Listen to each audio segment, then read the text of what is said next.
ಅವಾಗ ತುಕ್ಕಪ್ಪರೇಗೌಡ ಹೇಳ್ತಾನ, ಎಲ್ಲ ತಮ್ಮ ಎಲ್ಲ ಸಾಮ್ರಾಯ ಅಳ್ಕೊಂಡ್ಕೊಂಡ್ರೆ ಬೇಡ, ಅಳ್ಕೋತಕೊಂಡ್ರೆ ಬೇಡ, ಏಳನೂರು ಕಿಲ್ಲಾರದ ಸಂಗಮ ಎಲ್ಲಿ ಕೊಂಕಣದ ಮುರಿ ಒಳಗೆ ಏಳನೂರು ಎಕ್ಕಿ ಮರಿಯಾಗ ಹಂತ ಪಾಲ್ ನಡೆದಾರ. ಸಕಲ ಕೊಳ್ಳಲು ತುಪ್ಪ ದುಃಖದ ಕೊಳ್ಳಲು ಹೊಡಿ ಅಂದ ಕಾಲಕ್ಕೆ ಅವಾಗ ಸಾಮ್ರಾಯ ಗೌಡ ಏನ್ ಮಾಡಿದ್ರಿಪ್ಪ? ಗುರುವಿನ ಧ್ಯಾನ ಮಾಡಿ ದುಃಖದ ಕೊಳ್ಳಲು ಹೊಡೆದು ಏನು ಹೊಡೆದಲ್ಲ. 700 ಕಿಲ್ಲಾರಗಳು ಎಲ್ಲ ಚೆಲ್ಲಾಪಿಲ್ಲಿಯಾಗಿ ಬಂದು ಅವಾಗ ಮತ್ತು ದುಃಖ ತಾಳಾಡಕ್ಕೆ ಮತ್ತು ತೆಕ್ಕಿಗೆ ಹಾಕೊಂಡು ಹೇಳಕತ್ತ ಸಾಮ್ರಾಯ ಗೌಡ ಏನ್ ಹೇಳ್ತಾರಪ್ಪ ಅಣ್ಣ? ಅವಾಗ ಹೇಳ್ತಾನೆ, ತಮ್ಮ ಅಳ್ಕೊಂಡ್ಕೊಂಡ್ರೆ ಬೇಡ, ಹಿಂಗ ಅಳ್ಕೋದು ಕೂತ ನಮ್ಮ ಬಳಿ ಆಗುದಿಲ್ಲ, ಮುಂಗೈ ದಂಡಿಗೆ ಮಾಡಿ ಅಂಗೈ ತಗಡಿ ಮಾಡಿ ಮೇಲೆ ಹೇರ್ಕೊಂಡು ಒಯ್ದು ಉಮ್ಮರಿ ಜಂಬು ಉಮಳೆ ಠಾಣೆದ ಮ್ಯಾಗ ನಾನು ಜೀವಂತಿ ಸಮಾಧಿ ಮಾಡೋ ಸೋಮರಾಯ ಅಂದ. ಅಣ್ಣ ಆ ತಮ್ಮಗ ಹೇಳ್ತಾನ, ಅಣ್ಣ ಹೇಳ್ದ. ಅವಾಗ ಅಣ್ಣನ ಮಾತಿಗೆ ಬೆಲೆ ಕೊಟ್ಟು ತಮ್ಮ ಸೋಮರಾಯ ಗೌಡ ಮುಂಗೈ ದಂಡಿಗೆ ಮಾಡಿ ಅಂಗೈ ತಗಡಿ ಮಾಡಿ ಸೋನ ಸರ್ಗದ ಗೋಳಿ ಮೇಲೆ ಹೇರ್ಕೊಂಡು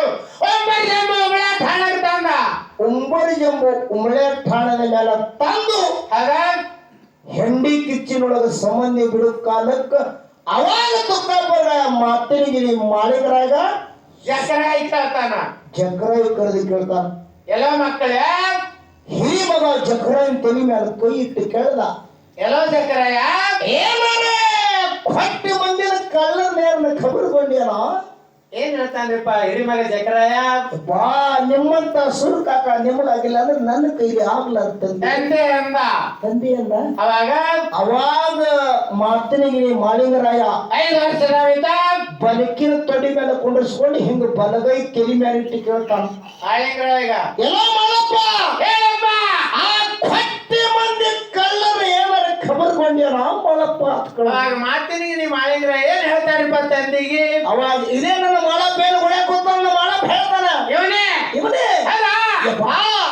ನಿನ್ನ ದಯ ತಾಯಿ ತಂದೆ ದಯ ಗುರುವಿನ ಆಶೀರ್ವಾದ ಸರ್ ನನಗಿದ್ದರ ಏನ್ ಮಾಡ್ತೆ?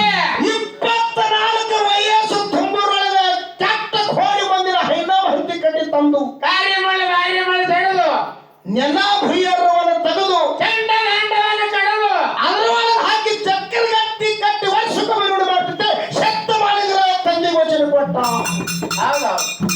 ಹೌದಾ? ಹುಟ್ಟಿದ್ರ ಮಕ್ಕಳು ಎಂತ ಹುಟ್ಟಬೇಕು ನಿಮಗೂ ಹುಟ್ಟ್ಯಾವ, ನಮಗೂ ಒಂದೊಂದು ಹುಟ್ಟ್ಯಾವಲ್ಲ ಹಡಿಯ. ಹಂಗ ಕೀರ್ತಿ ಮಾಡ್ದ ಹಿಂಗ ಮಾತು ಕೊಟ್ಟಿದ್ದ ಖರೇನೆ. ಕೊನೆಗೆ ಏನಾಯ್ತು ಅಂತ ಕೇಳಿದ್ರ ಏನಾಯ್ತ್ರಿಪ್ಪ? ಸಾಮರಾಯ ಗೌಡ ಏನ್ ಮಾಡ್ದ? ಏನ್ ಮಾಡ್ಯಾನ್ರಿಪ್ಪ? ಬಾಕಲು ಮಾಮೂಲಿ ಮಾಡಿ ಹೋಗು ಮುಂದ ಹೌದು ತುಕಾಪುರ ಹೇಳಿದ ಅಣ್ಣಗೆ ಹಣ್ಣು ಹೇಳ್ತಾನ, ಏ ಸಾಮ್ರಾಯ ಈ ಬಾಕಲು ಮಾಮೂಲಿ ಮಾಡಿ ಹೋಗು ಮುಂದ ನನ್ನನ್ನ ಹೊಳ್ಳಿ ನೋಡ್ಬೇಡ ಅಂತ ಹೇಳಿದ. ಹೊಳ್ಳಿ ನೋಡ್ಬೇಡ ಕೇಳ್ದ. ಬಾಣಕ್ಕಿಂತ ಮುಂದೆ ದುಃಖ ತಾಳಲಿಲ್ಲ ಸ್ವಾಮರಾಯ ಗೌಡಗ. ದುಃಖ ತಾಳಾರ್ಲಿಕ್ಕೆ ಹೊಳ್ಳಿ ನೋಡಿದ ಸ್ವಾಮರಾಯ ಗೌಡ. ಅವಾಗ ಸಾಮರಾಯ ಗೌಡ ತುಕಾಪುರಾಯ ಗೌಡ ಅಂತಾನ, ಏನೋ ಸಾಮರಾಯ ಮಠ ಕಳೆದಲ್ಲ ಅಂದ. ಭಂಡಾರ ಬಟ್ಟು ಹೋಗಿ ಇವತ್ತೆ ಬಟ್ಟಾಯ್ತು, ಜಡಿ ಬಿಚ್ಚಿ ನುಡಿ ಮಾಡುದು, ತಲೆ ಬಡಿಸೋದು ಅಂತ ನುಡಿ ಮಾಡುದು ಬಂತು. ಇದು ಮಾಳಿಂಗರಾಯನ ಕೊಟ್ಟಿರುವ ವಚನ ತಪ್ಪಲ್ಲ, ಇದು ತಮ್ಮ ಸೋಮರಾಯ ಮಾಡಿರ್ತಕ್ಕಂತ ವ್ಯವಹಾರಕ್ಕಾಗಿ ಅಲ್ಲಿ ಬೇರೆದವ್ರಿಗೆ ಪೂಜೆ ಹೋಯ್ತು, ಅದು ಬೇರೆ ವ್ಯವಸ್ಥೆ ಆಯ್ತು. ಎದ್ರ ಸಲುವಾಗಿ ಕೇಳಿದ್ರೆ ಮಾಳಿಂಗರಾಯನ ಕಾಲ ಆಗಿಲ್ಲ ಕೆಲಸ. ಸಾಮರಾಯಗೌಡ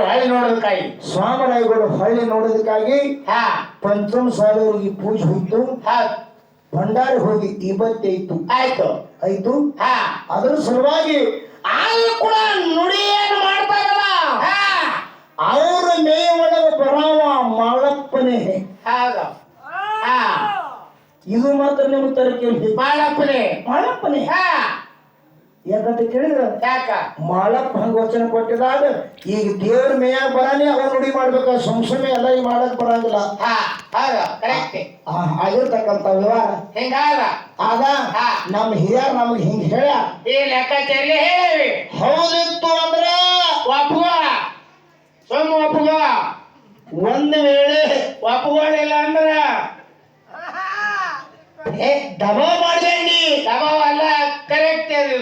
ಯಾಕಂತ ಕೇಳಿ ಸಿದ್ಧರ ಮಾತು ಸಿದ್ಧರ ಆಡಿದ ಮಾತ ಖುಷಿ ಆಗುದಿಲ್ಲ. ಖುಷಿ ಅನ್ನಕ್ ಸಿಕ್ಕಿಲ್ಲ. ಇಲ್ಲ ಕನ್ನಡ ಕಡಿಮೆ ಕೊಟ್ಟಾಳ ಅಂದ್ರ ಮಲ್ಲ ಕ್ಯಾನ್ ಕೊಡ್ತಾಳ್ರಿಪ್ಪ.